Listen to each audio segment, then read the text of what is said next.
Sir, Samajwadi party का उत्तराखंड के संदर्भ में बहुत बड़ी लोग मुलायम सिंह यादव से बड़े खफा है। इस बार को बहुजन समाज पार्टी से उमेश कुमार को टिकट मिलना तय है, तो ब्राह्मण वोटों को भी साथ रहे हैं, मुसलमान वोटों को साथ रहे हैं, और जो दलित वोटर है वो तो ऑटोमेटिकली उनकी तरफ है। कानपुर के पूर्व विधायक और वर्तमान विधायक, जबरदस्त उनके बीच में बहस चल रही है। लोग ये भी कह रहे हैं कि अगर दोनों आमने सामने मिल गए तो शायद नौबत हाथापाई तक आ सकती है। और जितने भी धार्मिक स्थल है, और हमारे प्रदेश के प्रभारी अब्दुल मतीन सिद्दीकी जी ने भी इसका स्वागत किया है कि धार्मिक स्थलों में महिलाओं के जो ड्रेस कोड है। आप भगवाधारी हैं, समाजवादी पार्टी को बिल्कुल मुस्लिम तुष्टिकरण कही मुसलमानों की पार्टी माना जाता है।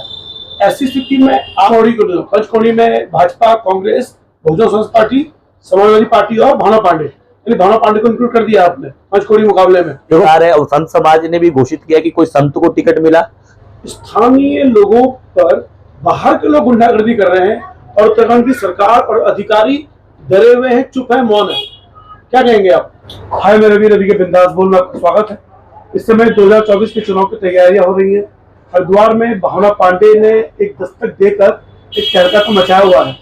हम यहाँ बैठे हुए इसमें समाजवादी पार्टी के उपाध्यक्ष डॉक्टर पारासर जी के पास, तो जानेंगे कि उनकी क्या तैयारियां हैं और इस समय भाजपा, कांग्रेस, समाजवादी पार्टी, निर्दलीय, बाकी और उनकी क्या तैयारियां। सर, आप हमारे चैनल में। धन्यवाद। देखिए, ऐसा है कि जब से 2000 से उत्तराखंड बना है, उत्तराखंड बनने के बाद उत्तराखंड की जो समस्याएं हैं जैसी की तैसी हैं। चाहे वो भारतीय जनता पार्टी की सरकार आई, चाहे कांग्रेस की सरकार आई। भारतीय जनता पार्टी की सरकार में जो घोटाले होते हैं, कांग्रेस कहती है हम इसका जो है, जब हमारी सरकार आएगी हम इसकी जांच कराएंगे, लेकिन जब उनकी सरकार आती है तो ना वो घोटालों पर ध्यान देते हैं, ना उसकी कोई जांच कराई जाती है। आज पूरे उत्तराखंड के अंदर चाहे वो बेरोजगार हैं, वो निराश हैं, जो बुजुर्ग लोग हैं वो निराश हैं, और उत्तराखंड से आज भी पलायन जारी है। आज उत्तराखंड के ऊपर पहाड़ों पे अगर आप चले जाइए, चमोली में चले जाइए, चंपावत में चले जाइए, उत्तरकाशी चले जाइए, तो गाँवों के अंदर या तो बुजुर्ग आदमी बचे हैं या बुजुर्ग जानवर बचे हैं। जो नौजवान है वो पलायन करने को मजबूर हो गया है। पलायन इसलिए हो रहा है कि उत्तराखंड के अंदर कोई नीति नहीं है।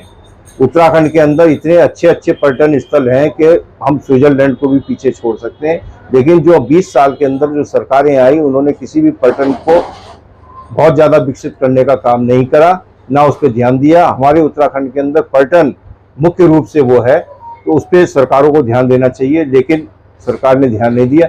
आज जो हालात हैं, लोग भारतीय जनता पार्टी से भी और कांग्रेस से भी निराश हैं। ऐसे में एक तीसरे विकल्प के रूप में समाजवादी पार्टी को लोग देख रहे हैं, और हम लोगों को जहाँ जहाँ हम लोग जा रहे हैं, महन जी के साथ गाँव के अंदर भी जा रहे हैं, हमको समर्थन मिल रहा है। सर, समाजवादी पार्टी का उत्तराखंड के संदर्भ में बहुत बड़ा मैदान नहीं है, ये जमीन नहीं है, क्योंकि लोग मुलायम सिंह यादव से बड़े खफा है।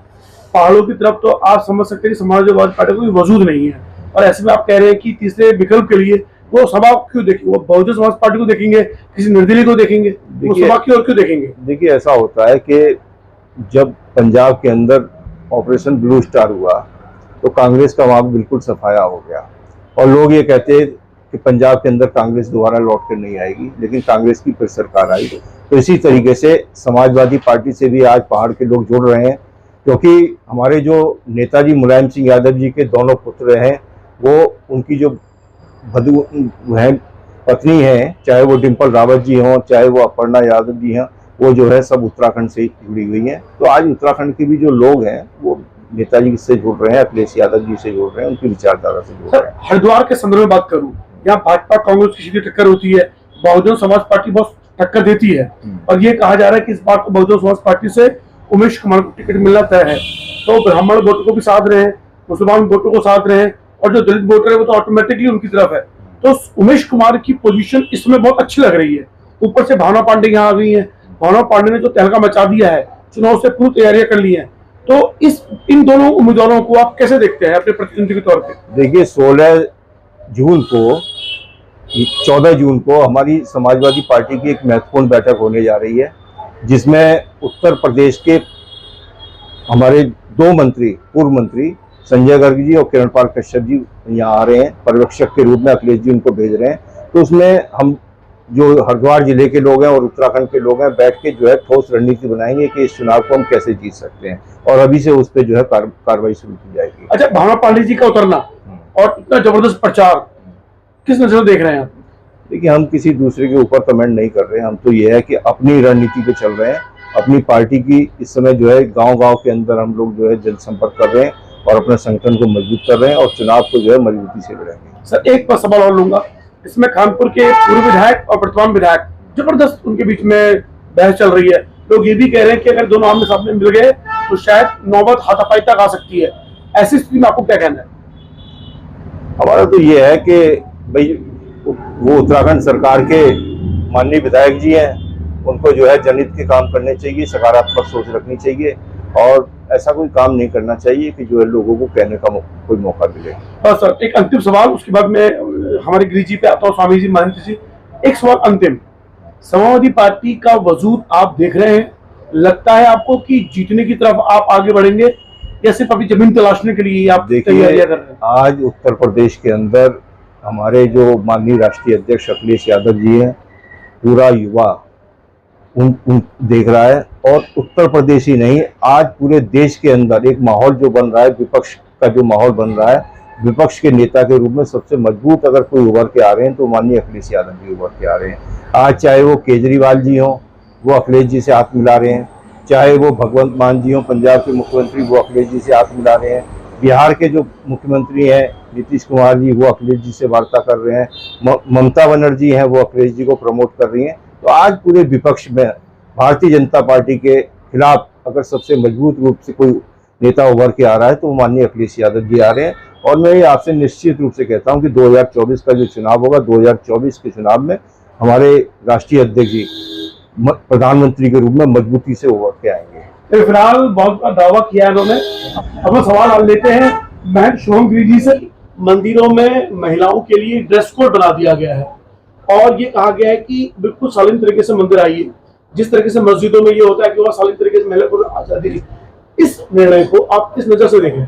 देखिए, अखिल भारतीय अखाड़ा परिषद के राष्ट्रीय अध्यक्ष एवं श्री पंचायती महानिर्माण अखाड़ा के सचिव और हमारे आराध्य, हमारे गुरु के तुल्य है श्री महंत रविंद्र पुरी जी ने जो नियम बनाया है, मैं उसका स्वागत करता हूं और उनको धन्यवाद ज्ञापित करता हूं। मैं महाराज जी के पास गया था और महाराज जी का हमने सम्मान किया। बिल्कुल सही कहा कि जो सनातन संस्कृति है और जितने भी धार्मिक स्थल है, और हमारे प्रदेश के प्रभारी अब्दुल मतीन सिद्दीकी जी ने भी इसका स्वागत किया है कि धार्मिक स्थलों में महिलाओं के जो ड्रेस कोड है, शालीनता जो हमारी भारतीय संस्कृति है, सूट और सलवार से उनको मंदिरों में प्रवेश करना चाहिए, न कि पाश्चात्य संस्कृति के वस्त्र पहनकर प्रवेश ना करें।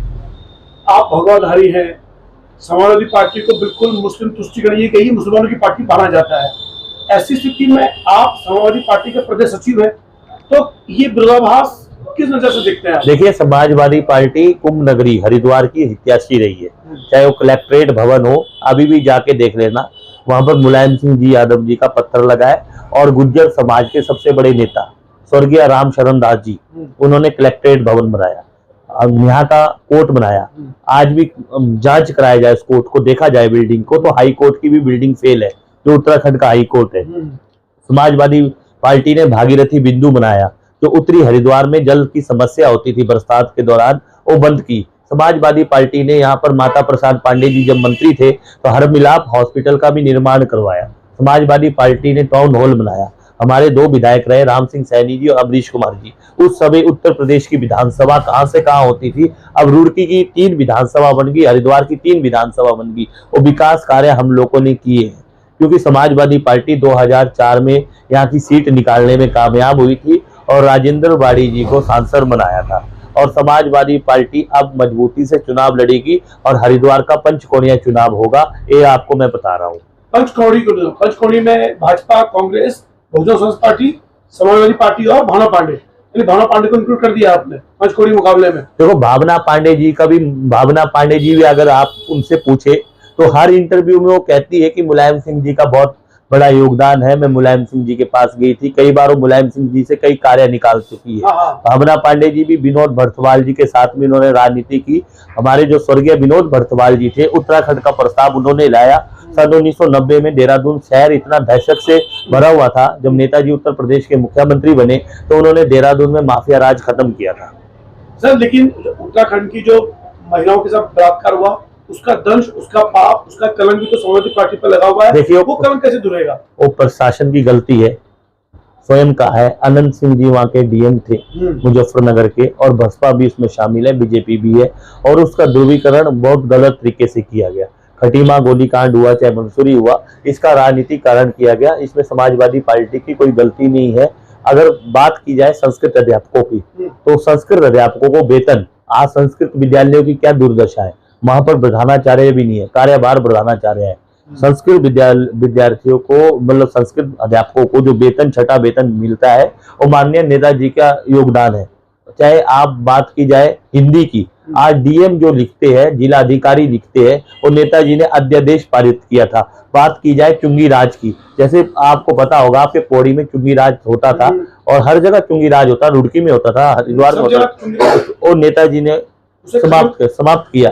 नेताजी ने सबसे पहले कौशिक समिति ने सन 1992 में प्रस्ताव उत्तराखंड का लाया था, उत्तर प्रदेश विधानसभा में और विधान परिषद में।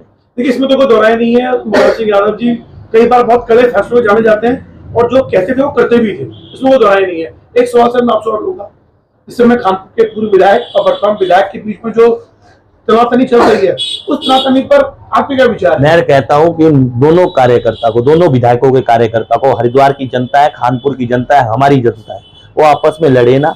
और जो खानपुर के विधायक है उमेश कुमार जी, मैं भी उनकी तारीफ करता था, जो कार्य कर रहे हैं, लेकिन हमें जो आपस में जैम्पियन जी हर बार विवादित रहते हैं, और खानपुर के जो वर्तमान विधायक है वो भी विवादित हो रहे हैं, मीडिया में छा रहे हैं, खाली मीडिया में छा रहे हैं। ये दोनों भाजपा के हैं, और वो भी भाजपा के, उनके धामी जी मित्र है, सुनने में आता है उमेश कुमार जी के धामी जी मित्र है, खुद कह गए हैं। और वर्तमान के विधायक ने तो आरोप भी ये लगा दिया कि मैं ये कर दूंगा, मैं वो कर दूंगा। लेकिन आप लोग शांतिपूर्ण कार्य कीजिए, जनता के हित के लिए कार्य कीजिए, आपको 5 साल जनता ने चुना है। और खानपुर के विधायक पहले लक्सर से विधायक थे, उन्होंने निर्दलीय विधायक बनकर भी कार्य किए, क्योंकि उनके पिताजी जो थे, जो उनके परिवार से थे, वो भी समाजवादी पारिवारिक है। चाहे आप देशराज करणवाल को ले लीजिए और समाजवादी पारिवारिक है, चाहे सुरेंद्र राकेश जी को ले लीजिए और समाजवादी के, चाहे विजेंद्र जाति जी को ले लीजिए और समाजवादी के। बाद में क्या परिस्थिति बनी है, लोग पार्टी छोड़ के गए, लेकिन ये सब समाजवादी की निकली हुई शाखाएं हैं। अंतिम सवाल, उसके बाद खत्म करता हूँ। भानु पांडे जी का हरिद्वार में दस्तक देना, आपकी पहली प्रतिक्रिया क्या थी उसमें? देखिए, लोकतंत्र में सबको लड़ने का अधिकार है।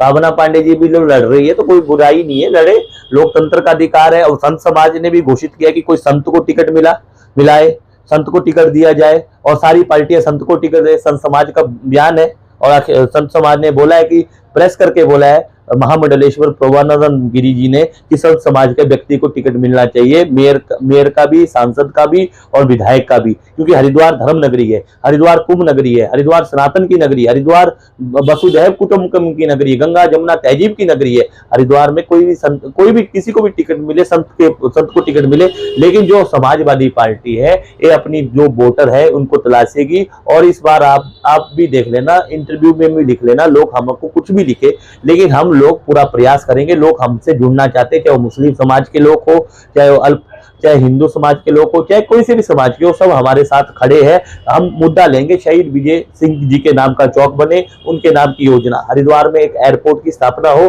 हरिद्वार में जो सिटी कुल का सबसे बड़ा मुद्दा है 70% रोजगार जो यहाँ के स्थानीय युवक को मिले। और हरिद्वार में अगर केंद्र में हम शामिल होते हैं तो हरिद्वार में जो हरिद्वार लोकसभा में 2 स्टेशन पड़ते हैं, एक कांसरो, तो अंग्रेजों के टाइम का स्टेशन था, तो मोतीचूर स्टेशन, उस स्टेशन का विकास हो। और हम सबसे पहले जो हमारी अगर सरकार केंद्र में शामिल होती है, तो स्वामी श्रद्धानंद जी जो हरिद्वार के सर्वप्रथम पत्रकार थे और गुरुकुल कांगड़ी विश्वविद्यालय की उन्होंने स्थापना की, उनको भारत रत्न से सम्मानित किया जाए।